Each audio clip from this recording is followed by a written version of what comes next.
People who work at 5-star hotels, what type of shit goes on that management doesn't want people to know? What goes on the room next to you? This week we to evict and have arrested a couple for causing over $15,000 in damages to a room. This was done quietly late at night and the nearby rooms never found out. We don't want you to know that the people who stayed in the room before you were fucking nasty. Housekeeping gets the brunt of it. I've seen them carry out bags of used sex toys, peel used condoms off of every surface, and scrub shit, actual human, presumably, shit, off places there's no reason for human shit to be. The worst, though, was the couple that wanted a home birth but not, you know, at home, because gross. We had to deal with that hazmat situation. Fucked them as hard as we could with penalties and fees, though. I used to work events at hotels and one time we had a guest break their wine glass inside a water refill barrel. I left work for 2 weeks to go on vacation and when I came back, all the glass was still piled inside the water refill barrel.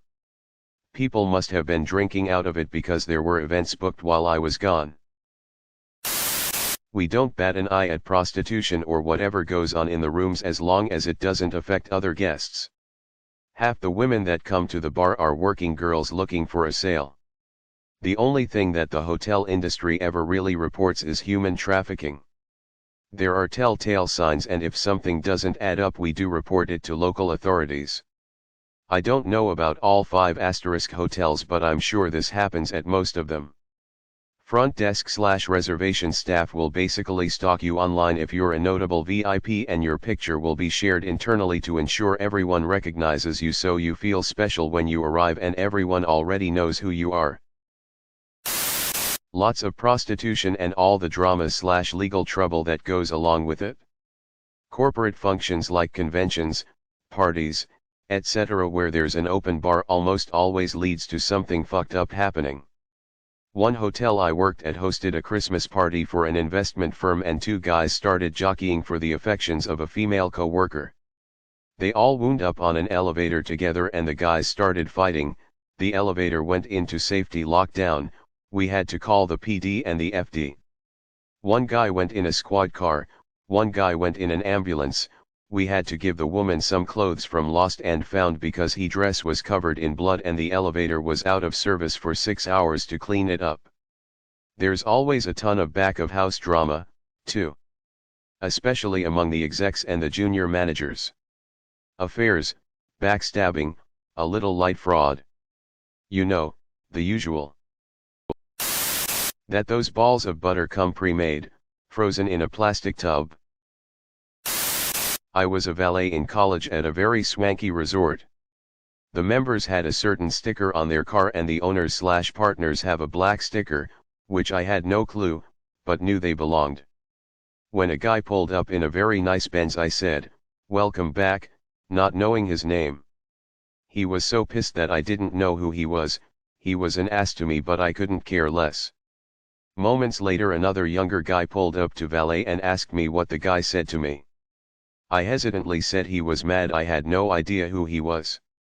The young guy looked disappointed, and said that's my father and he is an $8 hole, don't worry about him at all. Then he gave me $20 to park his car and was extremely nice to every employee who ever interacted with him. Dead people. In some places there's a reasonable chance somebody has died in your bed. Obviously it varies with the type of hotel and its clientele, but some places you get deaths weekly, not that the hotel is unsafe but unfit old people overexerting themselves. One place I worked maybe 40% of the beds had been died in. Bed bugs. They happen in every hotel. You might be paying $5,000 a night but your luggage was in the hold with everyone else's. If there's only 1 or 2 bugs and none in the adjacent rooms, diamond style, so above, below, and both sides, then you brought them in. You know what I never saw happen?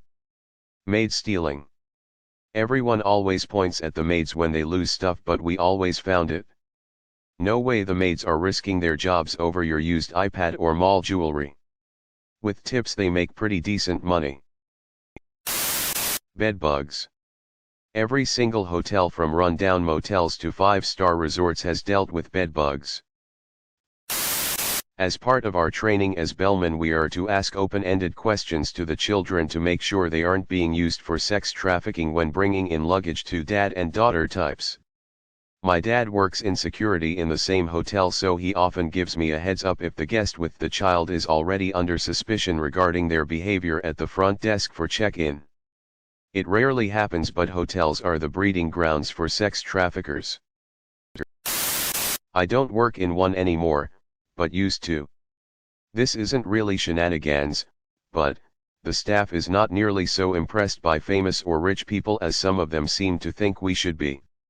It was a fancy hotel. We had rich and famous guests all the time. And it was usually the ones nowhere near the top of the ladder who tried to be the most imperious and expected the most deference. If you have to try to convince us you're high status, you aren't.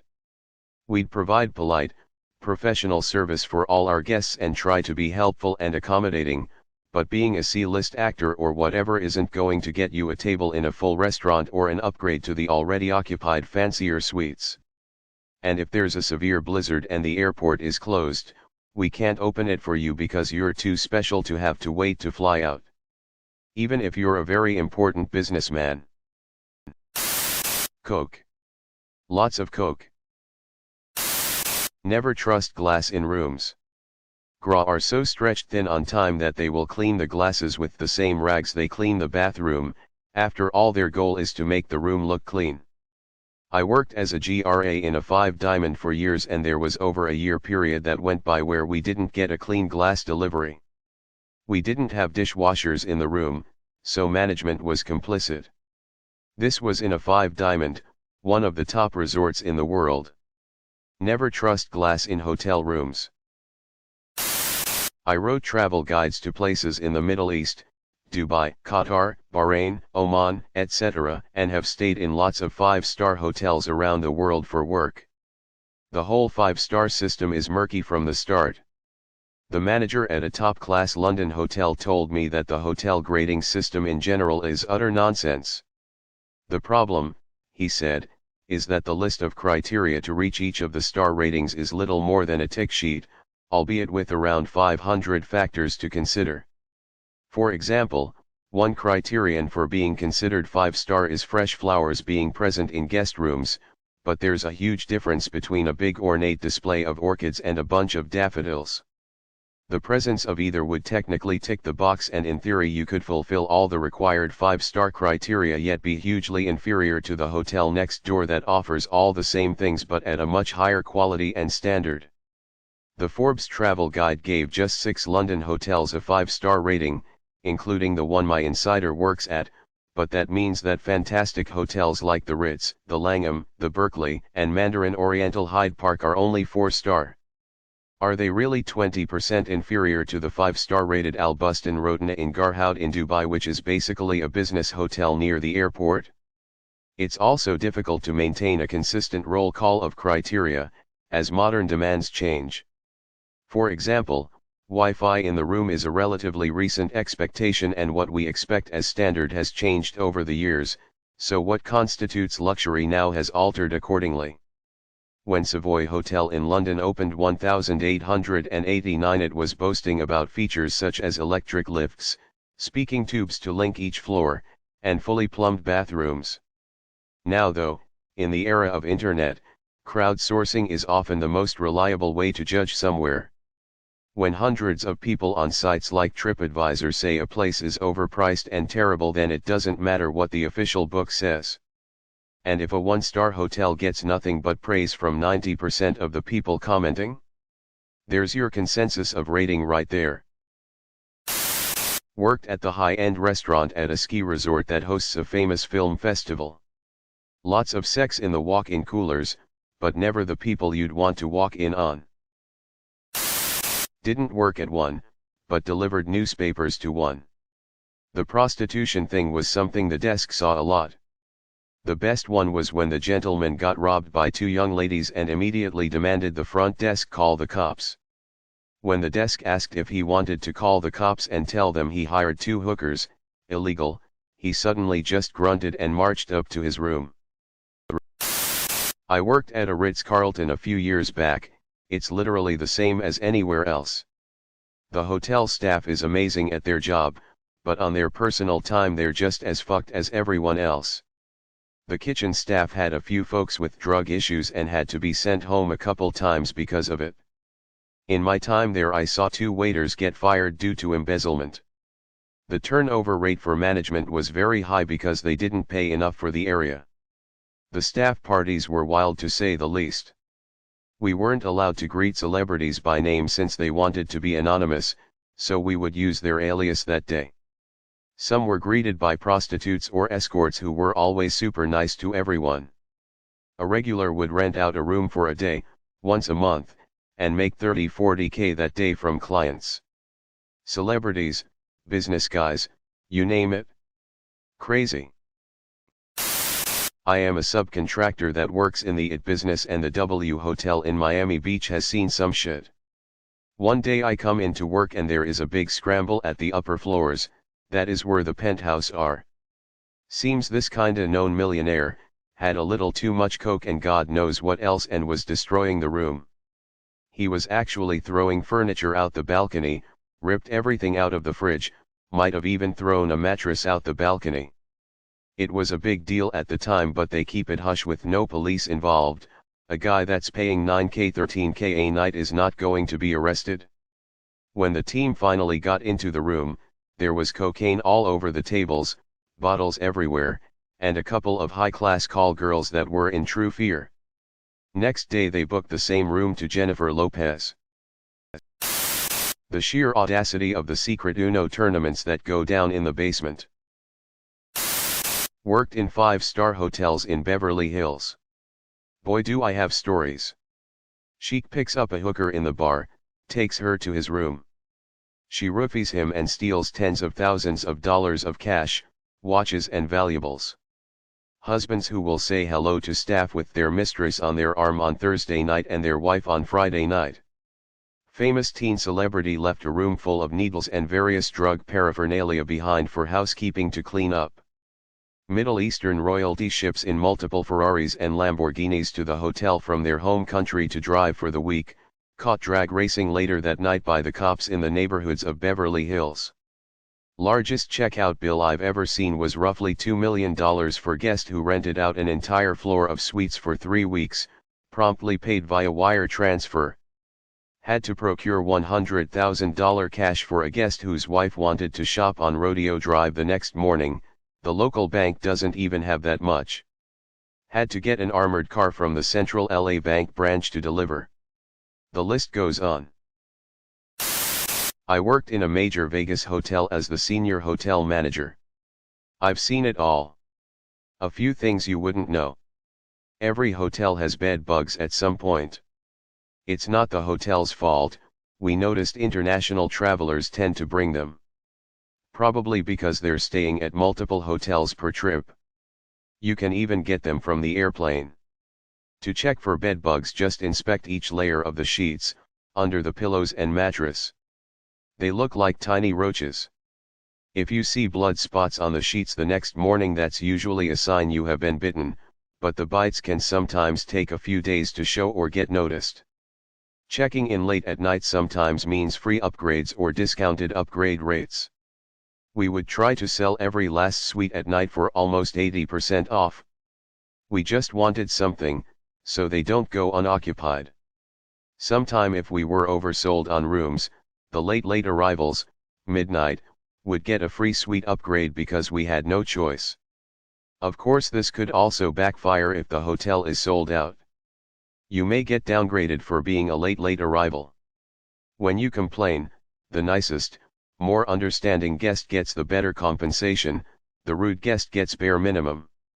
Always treat the staff with respect and be friendly, you'd be surprised the number of people who are rude. Even for the smallest of issues. Never ever, I repeat. Use a chocolate fountain from a hotel or banquet hall. Picture this, it's an expensive ass Sunday brunch. Well, little Timmy just double-fisted strawberries directly into that chocolate, bit into both strawberries then triple dipped into the chocolate again. And some old rich lady just sneezed on it. And somebody else just dropped their snack into it. The best part, that chocolate gets strained and saved for the next week's brunch. Chocolate is way too expensive to throw away. Chocolate also does this thing where it'll seize if it has the wrong moisture content, from people dipping fruit, and the juices going into the chocolate. So it'll get so thick it won't run through the machine. Wanna know how they fix that? They add canola oil until it's smooth again. So, yeah, next time you're at a wedding and they have a chocolate fountain, think of this post. Think of this post when you dip into that dirty ass watered down with oil chocolate. Edit, word. Bed bugs are actually a big issue for hotels, including 5-star hotels. Look for the signs and check every time you get to a room. You do not want to bring them home with you. Edit, here is a link to Consumer Reports suggestions to avoiding bringing them home. https://www.consumerreports.org/hotels/check-for-bed-bugs-hotel. In the older institutions, really dedicated lifer staff tend to become really elitist. As for guests, the usual. Most people tend to just be another guest, but there is a lot of grandstanding, threats against jobs and security of the institution's reputation, entitlement, in my case, handouts of very expensive and very officiously regulated products, prostitution, drugs, gambling, sleeping around with business associates to assure deals, and bribery. All things pieced together by hearing multiple conversations within a week. I don't recall bribery of public officials or anything like that, though. I've been working in a 5-star hotel for about 3.5 years. There's plenty of stuff going on that we pretend to do on the outside and in front of guests, but we actually don't. One first in first out, you know, how you're supposed to take out the things that expire first and not the newer drinks/foods to make sure you're not wasting food. I don't think anyone did that. I am pretty sure the kitchen staff even put meat on the buffet that was past its best by date. 2. Overbooking. During big events or fairs or festivals, the hotel will sell more rooms than they actually have just to make more money. It works in a way that BC of that time period of an event, you pay in advance and you can't cancel your booking. Meaning, if you don't show up, you still pay. The hotel expects people to not show up, so they try to book as many people as possible and a few more. 3. Secret signals. I used to work at the front desk the most time. It's more or less the first impression and the one place everyone goes. Guests, scammers, robbers, you know.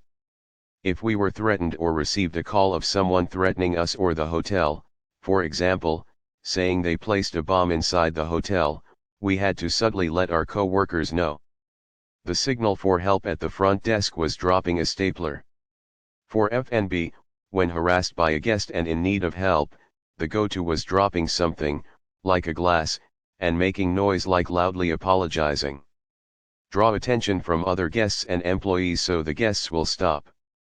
It was considered rude and unprofessional to just tell a guest to stop harassing you. The prostitute tips me more often than the guest does. I don't work there, but I know someone who does. Constantly delaying paying the allowance of interns. Not every staff you see is a full-time, experienced person. A good number of them are interns who haven't even graduated and are made to take on several roles, from being a janitor, housekeeper, receptionist, and sometimes, assistant chef if they are short-handed. They work until 12 a.m. with little breaks in the name of experience, and the least that the management can do is pay them on time, but no, the allowance, which is say barely $200 a month, keeps getting delayed, and some of them completed their internship without seeing a single cent. Why not just quit?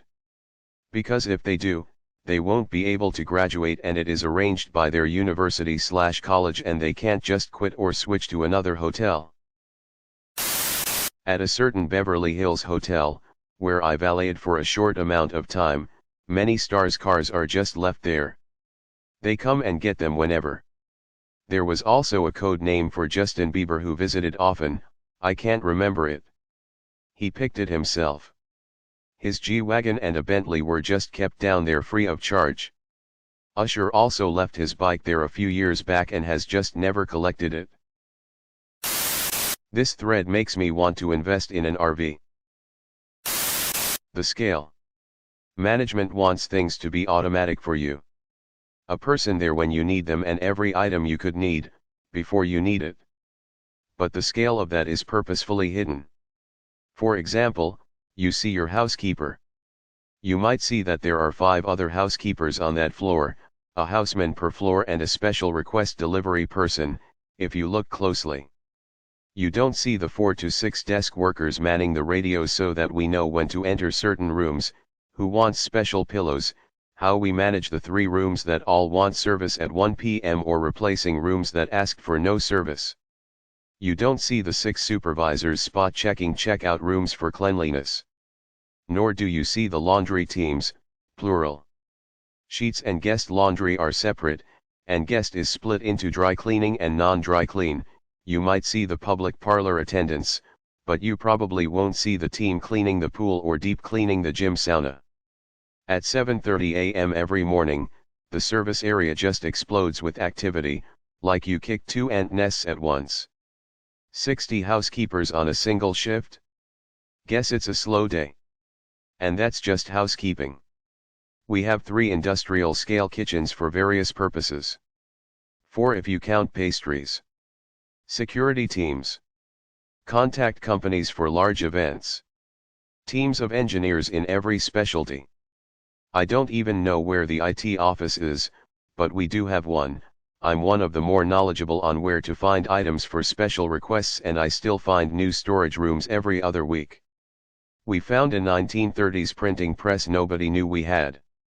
It's fucking wild how many moving parts there are. Flipping 500 rooms in a day while setting up for 2 $1 million weddings simultaneously. Fulfilling 100 room service orders while catering those weddings while running our restaurant. Fixing a leaky shower head in the pool while ensuring a guest had an extra couch in their room for the kid that just loves couch beds. All of this together is called an average Tuesday in summer.